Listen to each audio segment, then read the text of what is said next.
ప్రజల భద్రతకు పోలీసులు ఉన్నారని భద్రతా భావం కల్పించడంతో పాటు ప్రజల సమస్యలను నేరుగా తెలుసుకునేందుకు కమ్యూనిటీ కాంటాక్ట్ ప్రోగ్రాం నిర్వహించామని ఏసీపీ మధు తెలిపారు. సిద్దిపేట పట్టణంలోని కేసీఆర్ నగర్ లో సిపి అనురాధ ఆదేశాలతో కమ్యూనిటీ కాంటాక్ట్ ప్రోగ్రాం నిర్వహించారు.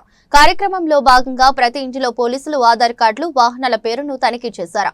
అనంతరం ప్రజలతో సమావేశం నిర్వహించి ఏసీపీ మధు మాట్లాడారు. తనిఖీలలో భాగంగా ఎలాంటి పేపర్లు లేని 54 మోటార్ సైకిళ్లు, 4 ఆటోలు సీజ్ చేయడం జరిగిందని తెలిపారు. కేసీఆర్ కాలనీ డబుల్ బెడ్రూమ్ ఇళ్లలో మొత్తము 150 మంది పోలీస్ ఫోర్స్ తోటి కమ్యూనిటీ కాంటాక్ట్ ప్రోగ్రామ్ను చేయడం జరిగింది. 4 గంటల నుంచి 6 గంటల వరకు ఈ ప్రోగ్రాం చేయడం జరిగింది. దీంట్లో ఇక్కడ ఉన్న వాళ్ళను వివిధ ప్రాంతాల నుంచి వచ్చిన వాళ్ళందరినీ కూడా పరిశీలించడం జరిగింది. వాళ్ళ ఐడెంటిటీ కూడా పరిశీలించడం జరిగింది. అదేవిధంగా ఇదివరకు ఇక్కడ కొన్ని కేసులు కూడా అయినాయి.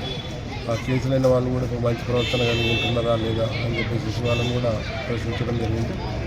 గంజాయి కేసులు అయితేనేమి, దొంగతనం కేసులు అయితేనేమి, కొన్ని పోక్సో కేసులు అయితేనేమి, ఇలాంటి కేసులు వాళ్ళ నడవడికను గమనించడం జరిగింది. అదేవిధంగా ఇంకా ఎవరైనా కానీ అలాంటి చర్యలు పాల్పడకుండా చర్యలు అందరూ జాగ్రత్తగా ఉండాలని చెప్పేసి కూడా అందరికీ చెప్పడం జరిగింది. ఈ కేసీఆర్ కాలనీలో ఎలాంటి అవాంఛనీయ సంఘటన జరగకుండా అందరూ శాంతి భద్రతలు వారికి కలగజేయడం కోసం ఈ ప్రోగ్రాంను ఏర్పాటు చేయడం జరిగింది.